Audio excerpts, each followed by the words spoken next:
नमस्कार दोस्तों, आपका स्वागत है अपनी YouTube चैनल PFP में। एक और ट्रेडिंग वीक कंप्लीट हो चुका है और मार्केट में तेजी कंटिन्यू रहती हुई नजर आती है। निफ्टी 50 17,700 के जस्ट 30 पॉइंट नीचे क्लोज हुआ है। वीकली हाई और वीकली लो के बीच में 700 पॉइंट का डिफरेंस है। एक रीजनेबल रेंज में मार्केट ने ट्रेड किया है। 2% से ज़्यादा के रिटर्न्स बना कर दिए हैं। ऑलमोस्ट 3% के रिटर्न्स दिखाई पड़ते हैं। तो नेक्स्ट हफ्ते मार्केट से हमें क्या एक्सपेक्ट करना चाहिए, कौन से स्टॉक्स पे फोकस करना चाहिए, इसके बारे में आज हम चर्चा करने वाले हैं। सबसे पहले FII DII एक्टिविटी के बारे में बात करते हैं। तो फिलहाल यहाँ पर हरियाली छाई हुई है। बहुत टाइम के बाद FIIs DIIs दोनों आपको खरीदारी करते हुए नजर आते हैं और इस हफ्ते इंस्टीट्यूशंस की तरफ से हमें बाइंग होती हुई नजर आई है।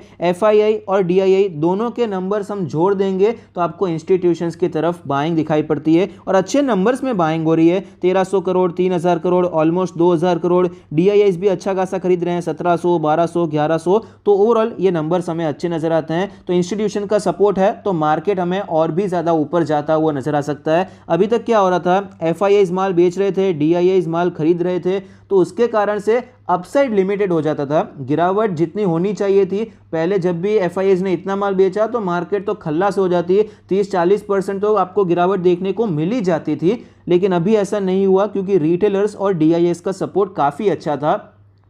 लेकिन अपसाइड तो लिमिटेड हो गया था, तो अभी FIIs वापस खरीद रहे हैं तो अपसाइड हमें ओपन होता हुआ नजर आ सकता है।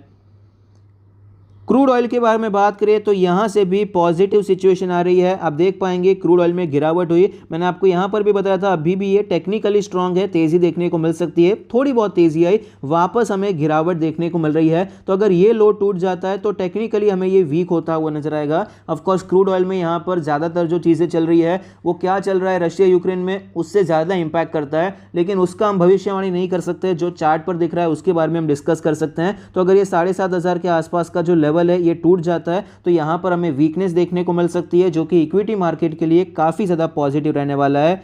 नेचुरल गैस के बारे में बात करें तो नेचुरल गैस तो अभी भी आपको बढ़ता हुआ ही नजर आता है। ओवरऑल एक्चुअली क्रूड ऑयल जब ऊपर जा रहा था तब नेचुरल गैस में बहुत बड़ी तेजी नहीं आई थी। अभी क्रूड ऑयल थोड़ा शांत हो रहा है तो नेचुरल गैस ऊपर जा रहा है। तो ये भी ऑफकोर्स कुछ कंपनीज हैं जिनके लिए अच्छी बात नहीं है, लेकिन क्रूड ऑयल सबसे ज़्यादा इंपॉर्टेंट है। नेचुरल गैस थोड़ा बहुत 19-20 हो जाएगा चलेगा, लेकिन क्रूड ऑयल का प्राइस नीचे रहना चाहिए। गोल्ड के बारे में बात करें तो गोल्ड में हमें पहले से ही थोड़ी बहुत वीकनेस देखने को मिली। क्रूड ऑयल ऊपर गया था लेकिन यहाँ पर गोल्ड में ये तेज़ी नहीं आई, गोल्ड वहीं का वहीं रहा था और फिलहाल भी हमें वही रेजिस्टेंस दिखाई पड़ता है। 52,000 के आसपास का रेजिस्टेंस है। तो गोल्ड में तो यहाँ पर एक टाइट रेंज नज़र आती है। ये भी अगर नीचे के साइड जाता है तो हमें इक्विटी मार्केट के लिए और एक कन्फर्मेशन मिल जाएगा कि इक्विटी मार्केट अभी वापस हमें ऊपर जाते हुए नजर आ सकते हैं, और 1-2 दिन के लिए नहीं, ओवरऑल ट्रेंड आपको पॉजिटिव होता हुआ नजर आ सकता है। US डॉलर के बारे में बात करें, यहां से भी इंपॉर्टेंट सिग्नल्स हमें मिल रहे हैं कि US डॉलर में जो तेजी आई थी अब वापस वो थोड़ी सी वीक होती हुई नजर आती है। एक्सट्रीम वीक तो ऑफकोर्स ये नहीं हुआ है क्योंकि ज़्यादा वॉलेटाइल होता भी नहीं है, वरना करेंसी नहीं होता। तो यहाँ पर स्ट्रेंथ नहीं है डॉलर में, ये भी हमारे लिए अच्छी बात हो जाती है। तो ये भी अच्छा सिग्नल है। अगर ये 75 के नीचे चला जाता है वापस तो ये और भी अच्छा हो जाएगा। फिलहाल तो चांसेस थोड़े कम नज़र आते हैं, लेकिन हो जाता है तो अच्छी बात है। US मार्केट्स के बारे में बात करें तो S&P 500 का इंडेक्स हम देख सकते हैं। यहाँ पर एक बार सपोर्ट लेने के बाद तेजी आई, फिर से गिरावट हुई। यहाँ पर सपोर्ट लेने के बाद एक अच्छी तेजी आई। ये जो रेजिस्टेंस था हमें टूटता हुआ नजर आया, और जैसा कि हमने लास्ट वीक डिस्कस भी किया था कि 4600 का लेवल एज ए रेजिस्टेंस देखने को मिल सकता है। यहाँ पर 1-2 दिन अगर आपको एकदम से गिरावट देखने को मिले, S&P 500, डाउ जोन्स, नैस्डैक, ये सब 1-2-3% आपको नीचे आते हुए नजर आए तो पैनिक नहीं होना चाहिए, ये एक्सपेक्टेड है। और ऐसी गिरावट हमें थोड़ी बहुत देखने को भी मिली तो ज़्यादा घबराने की ज़रूरत नहीं है। जब तक ये 4400 के ऊपर है तब तक यहाँ पर हमें बुलिशनेस कंटिन्यू रहती हुई नजर आ सकती है। तो मदर मार्केट भी अच्छे नजर आते हैं। नेक्स्ट वीक इंपॉर्टेंट इवेंट्स के बारे में बात करें तो मंडे को मैन्युफैक्चरिंग PMI का डेटा आने वाला है। ट्यूसडे को जापान सर्विसेज का PMI का डेटा आने वाला है, और वेडनेसडे को फेड मिनट्स आने वाले हैं। तो ये कुछ इवेंट्स हैं। और थर्सडे को US इनिशियल जॉबलेस क्लेम्स का डेटा है, और फ्राइडे को है RBI इंटरेस्ट रेट डिसीजन। तो मेरे हिसाब से तो फ्राइडे को जो डेटा आ रहा है वो सबसे ज़्यादा इंपॉर्टेंट है। बाकी भी ऑफकोर्स इंपॉर्टेंट है, लेकिन मार्केट के लिए ये ज़्यादा इंपॉर्टेंट हो सकता है, तो इस पर फोकस करना ज़रूरी हो जाता है।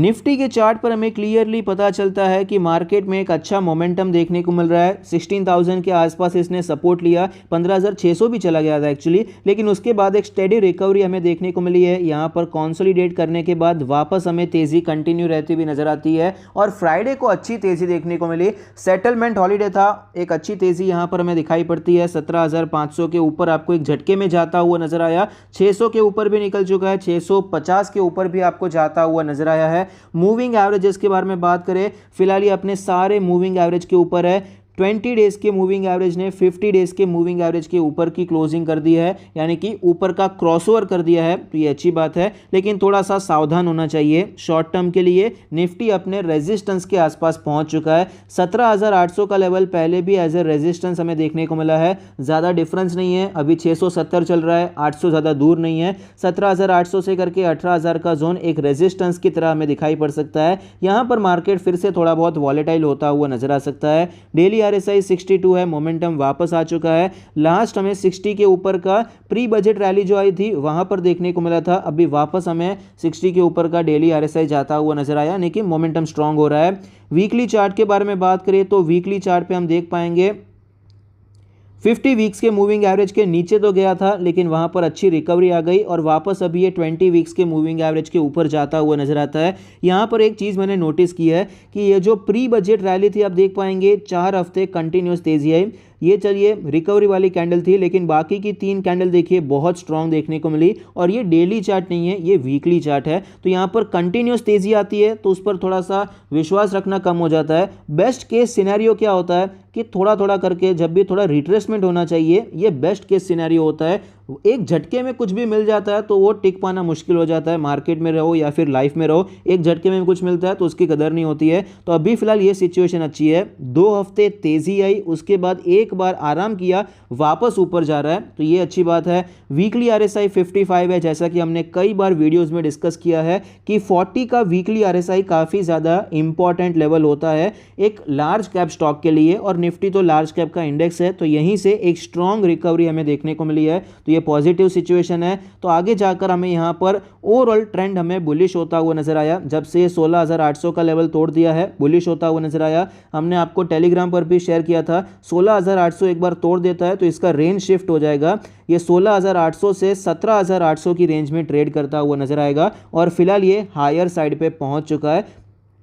तो जो एकदम शॉर्ट टर्म वाले होते हैं, इंट्राडे वाले या फिर 2-3 दिन वाले ट्रेडर्स होते हैं, उनके लिए अभी एक वॉलेटाइल जोन के आसपास पहुंच चुका है। अभी इस पॉइंट पे बहुत ज़्यादा लॉन्ग क्रिएट नहीं करना चाहिए, यहाँ पर थोड़ा सा वेट करने के बारे में सोचना चाहिए और स्टॉक स्पेसिफिक रहना ज़रूरी हो जाता है। और ओवरऑल ट्रेंड तो फिलहाल हमें बेहतर होता हुआ नजर आया, उसमें कोई डाउट नहीं है। इंडिया विक्स भी 10% क्रैश होता हुआ नजर आता है, तो ये भी दर्शाता है कि मार्केट में डर का माहौल भी कम होता हुआ नजर आया है। निफ्टी मिड कैप के बारे में बात करें तो आप देख पाएंगे यहाँ पर भी लास्ट वीक तक कोई ज़्यादा तेज़ी देखने को नहीं मिल रही थी, लेकिन इस वीक स्पेशली कल ही फ्राइडे को अच्छी तेज़ी देखने को मिली है और ये जो गैप था वो फिल होता हुआ नजर आया। उसके ऊपर भी निफ्टी मिड कैप 100 हमें जाता हुआ नजर आया है, अपने सारे मूविंग एवरेज के ऊपर है। 65 का डेली RSI है, बहुत अच्छी बात है। वीकली चार्ट के बारे में बात करें तो आप देख पाएंगे ये जो सपोर्ट का जोन था, यहीं से हमें ये रिटर्न होता हुआ नजर आया। मेरा जो पर्सनल एक्सपेक्टेशन था कि यहां पर ये सपोर्ट तो लेगा, लेकिन उसके बाद और गिरावट देखने को मिल सकती है और इस जोन में ऊपर के साइड या नीचे के साइड ये सपोर्ट लेता हुआ नजर आ सकता है, क्योंकि मुझे निफ्टी मिड कैप और ओवरऑल मिड कैप कैटेगरी के स्टॉक्स थोड़े बहुत महंगे नजर आते थे, लेकिन ऐसा नहीं हुआ। यहां पर हमें रिकवरी देखने को मिली है और पहला सिग्नल यहां पर मिल चुका है कि मार्केट रिवर्स हो गया है। पहला सिग्नल कौन सा है कि जो गैप है वो फिल भी हो चुका है और उसके ऊपर की क्लोजिंग भी देखने को मिली है। तो निफ्टी में जो मेरी एक्सपेक्टेशन थी कि 16,000 से ज्यादा नीचे नहीं जाएगा, तो उसके आसपास से रिटर्न हो गया, लेकिन मिड कैप में मैंने एक्सपेक्ट किया था, ऐसा नहीं हुआ है। यहां से हमें अच्छी रिकवरी देखने को मिल रही है। निफ्टी स्मॉल कैप के बारे में बात करें तो आप देख पाएंगे यहाँ पर भी 12,000 से 9,500 की गिरावट हुई और फिलहाल तेज़ी देखने को मिल रही है। अब तक ये भी काफ़ी ज़्यादा वीक ही चल रहा था, ज़्यादा स्ट्रेंथ यहाँ पर देखने को नहीं मिल रही थी, लेकिन फ्राइडे को एक अच्छी तेज़ी देखने को मिली है। फिलहाल ये हमें सारे मूविंग एवरेज के ऊपर क्लोज होता हुआ नजर आता है। अगर ये 10,800 के ऊपर चला जाता है, ये गैप एक बार फिल कर देता है और उसके ऊपर क्लोज हो जाता है, तो ये हमारे लिए एक पहला कन्फर्मेशन हो जाएगा कि ट्रेंड हमें वापस रिवर्स होता हुआ नजर आया। कई लोग मुझे बताते हैं कि इतनी तेज़ी आ गई, अभी ये ट्रेंड रिवर्सल बताने का क्या मतलब है। ट्रेंड रिवर्सल आपको बॉटम पे पता नहीं चलता है। अगर ऐसे ही हर एक बॉटम पे हम कोशिश करेंगे अभी ये ट्रेंड रिवर्सल हो गया, अभी ये ट्रेंड रिवर्सल हो गया, तो ये गलत होता है। ट्रेंड रिवर्स आपको एकदम टॉप पे भी पता नहीं चलेगा, बॉटम पे भी पता नहीं चलेगा, बार बार ट्रेंड रिवर्स नहीं होता है।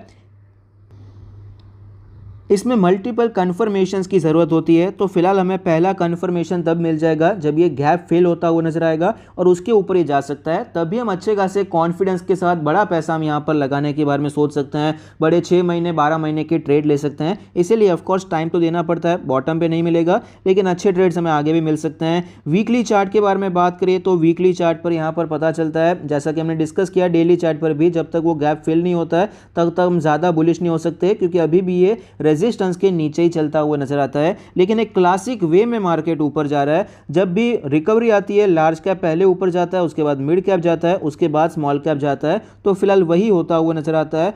तो यहाँ पर जिस प्रकार का सेंटीमेंट चल रहा है, एक्सपेक्ट कर सकते हैं कि नेक्स्ट 1 से 2 हफ्ते में स्मॉल कैप भी हमें ये लेवल तोड़ता हुआ नजर आएगा और पहला कंफर्मेशन यहाँ से मिल सकता है।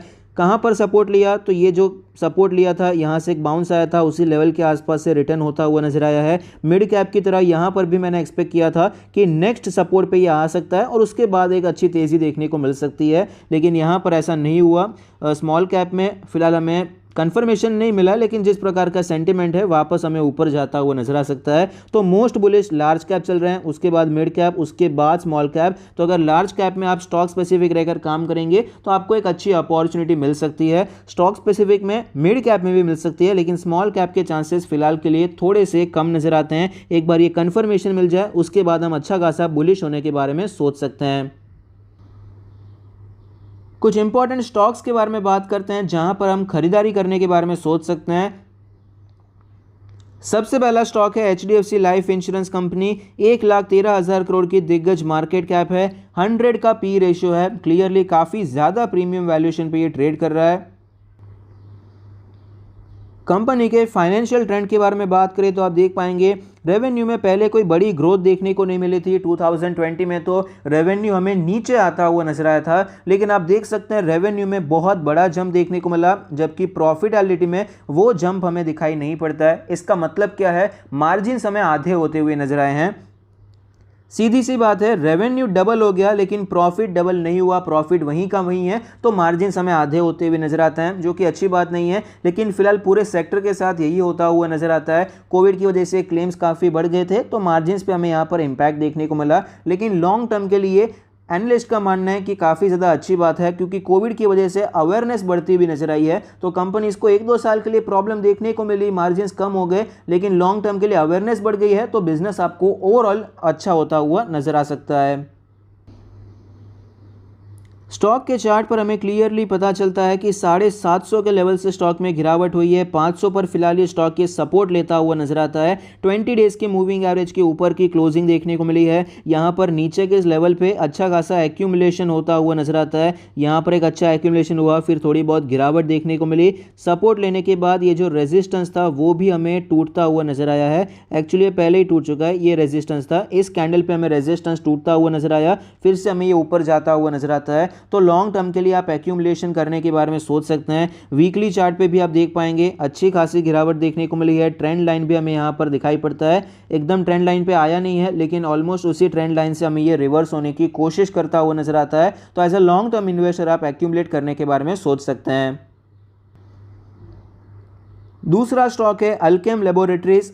43,000 करोड़ की मार्केट कैप है, 24 का पीई रेशियो है, तो वैल्यूएशन तो अट्रैक्टिव नजर आता है। फाइनेंशियल ट्रेंड के बारे में बात करें, रेवेन्यू कंटिन्यूसली इंक्रीज होता हुआ नजर आया, प्रॉफिटेबिलिटी में कंटिन्यूस इंक्रीज देखने को मिला है, तो फाइनेंशियल ट्रेंड काफ़ी ज़्यादा हेल्दी नजर आता है।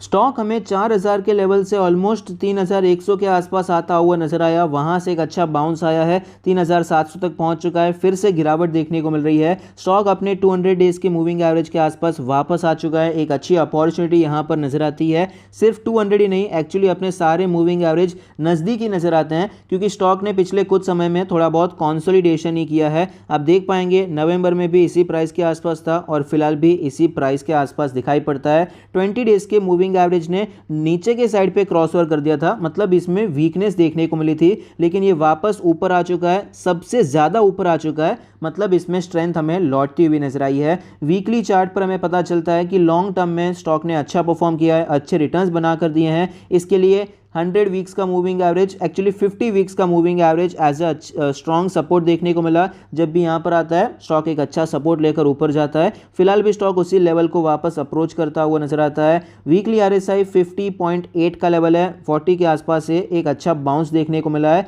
तो यहाँ पर आप एक्यूमुलेट करने के बारे में सोच सकते हैं। लॉन्ग टर्म के लिए अच्छी कंपनी है, अच्छे फंडामेंटल्स, अच्छा फाइनेंशियल ट्रेंड है और आपको वैल्यूएशन भी अट्रैक्टिव नजर आता है।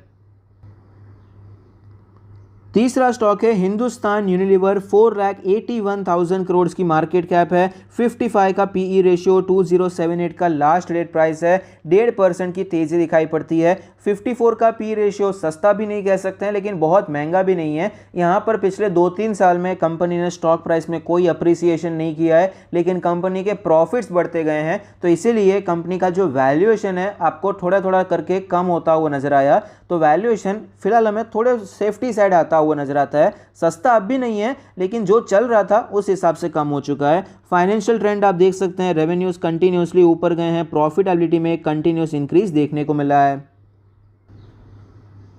2800 के लेवल से स्टॉक में गिरावट देखने को मिली, 2000 के भी नीचे आता हुआ नजर आया, लेकिन फिलहाल स्टॉक में पॉजिटिविटी देखने को मिल रही है। ये गिरावट हुई, ये तेजी आई, ये गैप रह गया था, गिरावट हुई, गैप फिल हो गया, वापस हमें ये ऊपर जाता हुआ नजर आता है। यहाँ पर हमें डबल बॉटम बनता हुआ नजर आता है। 20 डेज के मूविंग एवरेज के ऊपर की क्लोजिंग नजर आती है। वीकली चार्ट पर हमें पता चलता है कि 200 वीक्स के मूविंग एवरेज पर यह सपोर्ट लेने की कोशिश कर रहा है। बहुत सालों के बाद यहाँ पर आया है। 2017 में ये लेवल के आसपास हमें आता हुआ नजर आया था, और एक्चुअली 2017 में भी ये लेवल को इसने टच नहीं किया था। इसने जो टच किया था ये लेवल बहुत टाइम हो गया, 2010 में इसने टच किया था, उसके बाद 2022 में ये लेवल देखने को मिला है। तो काफ़ी ज़्यादा अच्छे लेवल पे ऑलरेडी स्टॉक आ चुका है। 2000 का लेवल एक साइकोलॉजिकल सपोर्ट भी हो जाता है। यहाँ पर ये कॉन्सोलिडेट करने की कोशिश भी करता हुआ नजर आता है। वीकली RSI अब भी वीक है, 39 का लेवल है, वीकनेस है उसमें कोई डाउट नहीं है, लेकिन यहाँ पर एक पॉजिटिव सिचुएशन है। ये गिरावट हुई, ये आया नीचे, एक बाउंस आया, यहाँ पर भी बाउंस आया, फिर से नीचे आया, फिर से नीचे आया, ये ऊपर गया। अभी तक ये लेवल नहीं टूटा है, लेकिन वीकली RSI ने ये लेवल तोड़ दिया है, तो ये एक बुलिश संकेत हो जाता है। तो यहाँ पर आप as a long term investor accumulate करने के बारे में सोच सकते हैं। यहाँ पर गिरावट की कई वजह है, जैसे कि इन्फ्लेशन, रॉ मटेरियल के प्राइसेस बढ़ चुके हैं और कंपनी ने प्रोडक्ट के प्राइसेस ऑलरेडी कई बार बढ़ा दिए हैं, तो वापस ये पास ऑन करना मुश्किल हो जाता है। तो मार्जिन्स में प्रॉब्लम देखने को मिल रही है, ये पूरे सेक्टर के साथ चलती हुई नजर आती है।